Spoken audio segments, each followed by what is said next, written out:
আসসালামু আলাইকুম। বাংলা সংবাদে সবাইকে স্বাগত জানাচ্ছি। আমি চিন্তিয়া হক। শুরুতেই সংবাদ শিরোনাম। বাংলাদেশ ভারত উত্তেজনার আগুনে ফের ঘি ঢাললেন মমতা। এদিকে হাসিনা সহ তার দোসরদের ফিরিয়ে এনে বিচারের কাঠগড়ায় দাঁড় করাতে হবে। জানাবো, সংস্কারের কোনো শেষ নেই, কিন্তু আসল কথা কেউ বলছে না, বলছে গয়েশ্বর।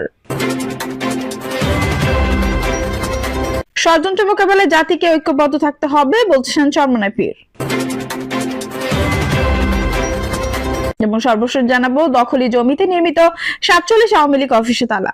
দর্শক, শুনছিলেন সংবাদ শিরোনাম, এখন বিস্তারিত। বাংলাদেশ ভারত উত্তেজনার আগুনে ফের ঘি ঢাললেন মমতা। আপনাদের ভারতের যদি অশুভ ইচ্ছে থাকে তাহলে আমরাও বলবো, আমাদের নবাবের এলাকা বাংলা বিহার ও উড়িষ্যা আমরা দাবি করব। আগরতলায় বাংলাদেশ সহকারী হাই কমিশনের কট্টর হিন্দুত্ববাদীর হামলার প্রতিবাদে গত 4 ডিসেম্বর জাতীয় প্রেস ক্লাবের সামনে আয়োজিত এক সমাবেশে এই কথা বলছেন বিএনপির সিনিয়র যুগ্ম মহাসচিব রুহুল কবির রিজভী।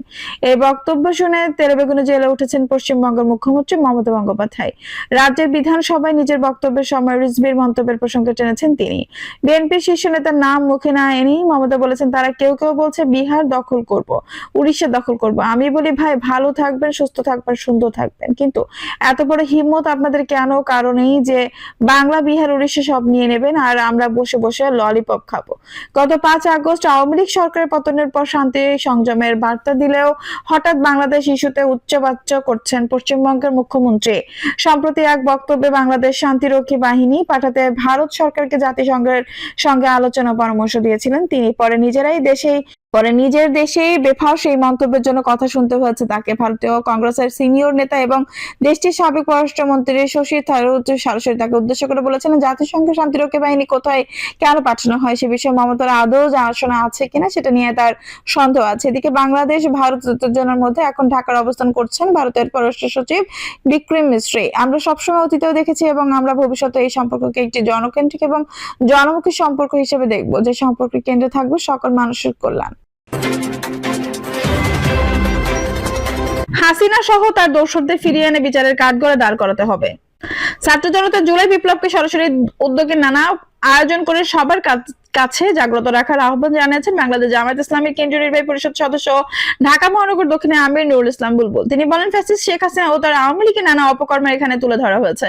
সবশেষ দেশে হাসিনা সরকার যে গণহত্যা চালিয়ে পালিয়ে গেছে তার চিত্র এখানে ফুটে উঠেছে। অবিলম্বে শেখ হাসিনা সহ তার সব দোসরদের দেশে ফিরিয়ে এনে বিচারের কাঠগড়ায় দাঁড় করাতে হবে। অভ্যুত্থান নিয়ে অভিনব ফ্রেমে বন্দি 36 জুলাই আয়োজন করে ছাত্র শিবিরকে ধন্যবাদ জানিয়ে বুলবুল বলেন, 24 গণহত্যার পূর্বে মিডিয়ার স্বাধীনতা বলতে কিছুই ছিল না। মানুষের কথা বলার স্বাধীনতা ছিল রুদ্ধ। মত প্রকাশের সুযোগ থেকে মানুষকে বঞ্চিত করে রাখা হয়েছিল ফ্যাসিবাদ বিরোধী শক্তি হিসেবে। আমরা যখন তাদের বিরুদ্ধে কথা বলেছি তখনই জুলুম, নির্যাতন এবং নিপীড়নের সম্মুখীন হয়েছে। তিনি 36 জুলাইয়ের স্পিড ধরে রাখার জন্য সব মহলের প্রতি উদ্যোগ আহ্বান জানান। জামায়াতের কেন্দ্রীয় নির্বাহী পরিষদ সদস্য মোবারক হোসেন বলেন, গণহত্যাকারী হাসিনাকে দ্রুত দেশে এনে বিচারের কাঠগড়ায় দাঁড় করাতে হবে। আমাদের শিবিরের ফ্রেমে বন্দি 36 জুলাই এই ধরনের আয়োজন করার জন্য আমাদের ধন্যবাদ জানান তিনি। শিবির সভাপতি মঞ্জুরুল ইসলাম বলেন, আমরা ঢাকাবাসীকে আহ্বান জানাচ্ছি, ফর্মে বন্দি 36 জুলাই পরিদর্শনে আমরা আসুন, 24 আন্দোলনে সে স্পিড সেটা অনুধাবন করে যান। বৈষম্যবিরোধী ও দাসত্ব থেকে প্রিয় মাতৃভূমি বাংলাদেশকে রক্ষা ছাত্র জনতা যে ভূমিকা রেখেছিল তার স্তর চিত্র থেকে যান। শিবির সভাপতি বলেন, আওয়ামী লীগ শাসনামলের দীর্ঘ 15 বছরের অন্যায় জুলুমের দৃশ্যমান দেশবাসীর জানার কথা উচিত। আগামী বাংলাদেশ গড়তে জুলাই বিপ্লব আমাদের জাতিকে ঐক্যবদ্ধ রাখতে সহায়ক হবে। ছাত্র জনতার ঐক্যবদ্ধ আন্দোলনে কিভাবে স্বৈরাচার পালিয়েছে তা জেনে রাখুন। ডক্টর শফিকুল ইসলাম মাসুদ বলেন, নতুন যে স্বাধীনতা আমরা পেয়েছি সেখানে ছাত্র শিবিরের কি ভূমিকা তা দেশবাসী স্পষ্ট করেই জানেন। দেশের প্রয়োজনে এই ছাত্র সংগঠনের যে মাইন্ড ফ্লক তা সবার জানা। আজকের এই ফ্রেমে বন্দি 36 জুলাই আয়োজনটি দেশের প্রতি স্কুল, কলেজ, মাদ্রাসার প্রদর্শনী হওয়া জরুরি। ভবিষ্যৎ বাংলাদেশকে আরো সুন্দর করে গড়তে প্রতিটি অভিভাবককে ফ্রেমে বন্দি 36 জুলাই প্রদর্শনী দেখে যাওয়া প্রয়োজন। সংস্কারের কোনো শেষ নেই, কিন্তু আসল কথা কেউ বলছে না, বলছেন গয়েশ্বর। বিএনপির জাতীয় স্থায়ী কমিটির সদস্য গয়েশ্বর চন্দ্র রায় বলেছেন, সংস্কারের কোনো শেষ নেই, কিন্তু আসল কথা কেউ বলছে না। অর্থাৎ নির্বাচন নিয়ে সুনির্দিষ্ট কথা কেউ বলছে না। গয়েশ্বর চন্দ্র রায় বলেন, সবসময় সব দেশের রাজনৈতিক সমস্যার রাজনীতিবিদরাই সমাধান করেন। জাতীয় ঐক্য হয় একটা নির্বাচনের মধ্য দিয়ে, কিন্তু নির্বাচনে নিয়ে সুনির্দিষ্ট কথা কেউ বলেন না। তিনি বলেন, আমাদের তো একটা ফরেন পলিসি আছে, আমরা বলছি সকল দেশের সঙ্গে আমাদের বন্ধুত্ব, কিন্তু কোনো প্রভুত্ব না। শুধু ভারতের সঙ্গে নয়, পুরো বিশ্বের সঙ্গে আমাদের ফরেন পলিসি থাকতে হবে। ছোট বড় দেশ বলে কোনো কথা নেই। প্রতিটা দেশেই কারো না কারোর উপর নির্ভরশীল। আমেরিকা এত বড় একটা দেশ, তাদের অস্ত্র বানানো ছাড়া কোনো কারখানা নেই, কিন্তু তাদের পোশাক অন্যান্য পণ্যের জন্য বিভিন্ন দেশের উপর নির্ভর করতে হয়। সুতরাং তারাও নির্ভরশীল কোনো না কোনো দেশের উপর। ভারত প্রসঙ্গটি তিনি আরো বলেন, বাংলাদেশের সঙ্গে ভারত বাণিজ্য ভিসা বন্ধ রাখলে তাদেরই ক্ষতি বেশি। আমরা তো শুধু ইলিশ মাছ পাঠাই, তারা সবকিছু পারে, কিন্তু সুতরাং ভিসা এবং এলসি এসব যদি বন্ধ থাকে তাহলে তাদের নিজেদের ক্ষতি ঠেকানো সম্ভব না। গয়েশ্বরচন্দ্র রায় বলেন, ভারত যদি বাংলাদেশের মানুষের মনোভাব না বুঝে তাহলে ভারত বাংলাদেশের সম্পর্ক হবে মুখোমুখি। আজকে তারা নেপালের সঙ্গে বন্ধুত্ব হারিয়েছে, মালদ্বীপের বন্ধুত্ব হারিয়েছে, এমনকি ভুটানের সঙ্গে বন্ধুত্ব হারিয়েছে, পাকিস্তানের সঙ্গে সম্পর্ক আগেই হারিয়েছে। এখন বাংলাদেশের সঙ্গে তাদেরকে ভাবতে হবে দক্ষিণ এশিয়ার ভেতর সবগুলো দেশের সঙ্গে সম্পর্ক হারিয়ে তারা কিভাবে চলবে। কোন দেশে ভারতের সঙ্গে আপোষ করছে না। ভারতের অবস্থা বাঘ ও শিয়ালের গল্পের মতো হয়ে গেছে। ষড়যন্ত্র মোকাবেলায় জাতিকে ঐক্যবদ্ধ থাকতে হবে বলছেন চরমনাই পীর। ইসলামী আন্দোলন বাংলাদেশের আমির মুফতি সৈয়দ মোহাম্মদ রেজাউল করিম পীর চরমনাই বলেছেন, দেশি বিদেশি সব ষড়যন্ত্র মোকাবেলার জাতিকে ঐক্যবদ্ধ থাকতে হবে। আওয়ামী লীগ মানুষের উপর সীমাহীন জুলুম করেছেন, যার কারণে তারা দেশ থেকে পালাতে বাধ্য হয়েছে। ভারতের আধিপত্যবাদ ও আগ্রাসন আজ বাংলাদেশকে অক্টোপাসের মতো আটকে ধরেছে। চরমনাই পীর বলেন, ৫ আগস্টের পরে দেশের আলেম ওলামাদের দায়িত্ব বহুগুণে বেড়ে গিয়েছে। আলেম ওলামাদের প্রতি মানুষের প্রত্যাশাও বেড়েছে। মতাদর্শিক অবস্থানের ঊর্ধ্বে উঠে নিরপেক্ষ রাজনীতি, কৌশল নীতি গভীরভাবে চিন্তা করতে হবে। দখলি জমিতে নির্মিত ৪৭ আওয়ামী লীগ অফিসে তালা। ধর্মপাশা, জামালগঞ্জ, তাহিরপুর ও মধ্যনগরে ৪৭টি আওয়ামী লীগ অফিস নির্মাণ করেছিল সুনামগঞ্জ এক আসনের সাবেক সংসদ সদস্য এমপি মোয়াজ্জেম হোসেন রতন। দলের এই স্থায়ী অফিসে নির্মাণের জন্য সরকারি প্রতিষ্ঠান ও নিরীহ মানুষের জমি দখল করার অভিযোগ ছিল। ৫ আগস্টের পরে সব অফিসের একটিও ধরে রাখতে পারেননি স্থানীয় নেতাকর্মী। কোথাও বিক্ষুব্ধ জনতা তালা ঝুলিয়েছে, কোথাও অন্য সামাজিক সংগঠনের সাইনবোর্ড ঝুলছে, কোন অফিসে বসছে বিএনপি নেতাকর্মী।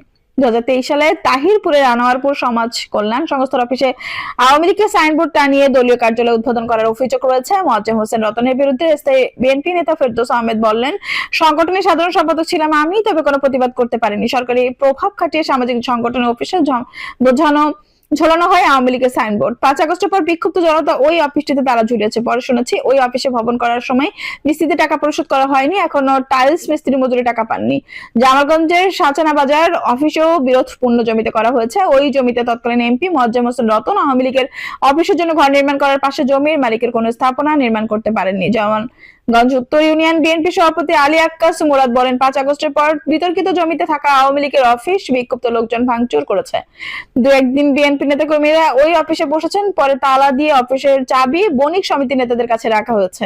স্থানীয় একজন গণমাধ্যম কর্মী জানান, এই অফিসের chair, table, fan, mic, battery ও বাথরুমের জন্য পানি ওঠানোর মোটর নিয়ে গেছে বিক্ষুব্ধ জনতা। এক পর্যায়ে অফিসটিতে তালা দিয়ে সোচানা বাজার বণিক সমিতির যুগ্ম সাধারণ সেলিম আহমেদ কাছে একটি চাবি ও বিএনপি নেতা আলী আক্কাস মুরাদের কাছে আরেকটি চাবি দেওয়া হয়েছে। ধর্মপাশা বাদশাগঞ্জ বাজারে সেলবরস ইউনিয়ন আওয়ামী লীগের কার্যালয় করা হয়েছিল। ওই সময় স্থানীয়রা দাবি তুলেছিলেন, বাদশাগঞ্জ সরকারি উচ্চ বিদ্যালয় জমি এই অফিসের জন্য দখল করা হয়েছে। ৫ আগস্টের পরে এই অফিসেও বিক্ষুব্ধ জনতা তালা ঝুলিয়েছে। বাদশাগঞ্জ সরকারি উচ্চ বিদ্যালয়ের ভারপ্রাপ্ত প্রধান শিক্ষক খালিলুর রহমান বলেন, তখন ওই বিদ্যালয় সরকারি হয়নি। পরিচালনা কমিটির সভাপতি ছিলেন তৎকালীন এমপি মোয়াজ্জেম হোসেন রতন। তিনি আওয়ামী লীগেরও নেতা। দলের কার্যালয়ে হয়েছিল তার উদ্যোগে। স্কুলের জমি অফিসে ঘরের মধ্যে ঢাকাও বাধা দেওয়ার লোক ছিল না। এখন উপজেলা নির্বাহী কর্মকর্তাকে বিষয়টি অবহিত করে ব্যবস্থা নেওয়ার চেষ্টা করবো আমরা। তারপর উপজেলা সদর আওয়ামী লীগ অফিসে রীতিমতো প্রস্রাব পায়খানা করেন লোকজন। এই অফিসের ঘরে স্থানীয় হিন্দু সম্প্রদায়ের একজন জমি ও সরকারি জমি ঢুকেছে বলে দাবি করেছে স্থানীয় বিএনপি নেতা ফেরদৌস আহমেদ।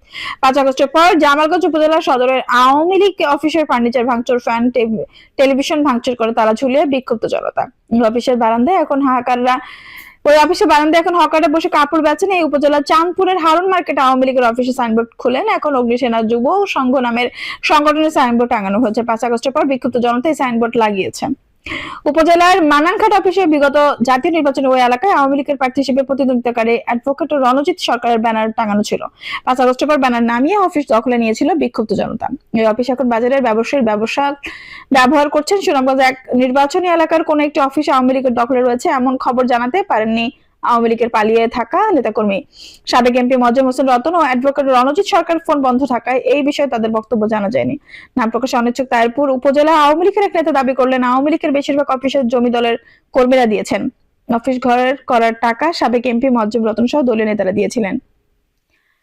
দর্শক, এই ছিল এখনকার সর্বশেষ সংবাদ। নিউজটি ভালো লাগলে অবশ্যই একটা লাইক দিন, কমেন্টে আপনার মূল্যবান মতামত জানান। সবসময় আমাদের পাশে থাকতে সাবস্ক্রাইব করে বেল বাটনটি অন করে রাখুন। ধন্যবাদ।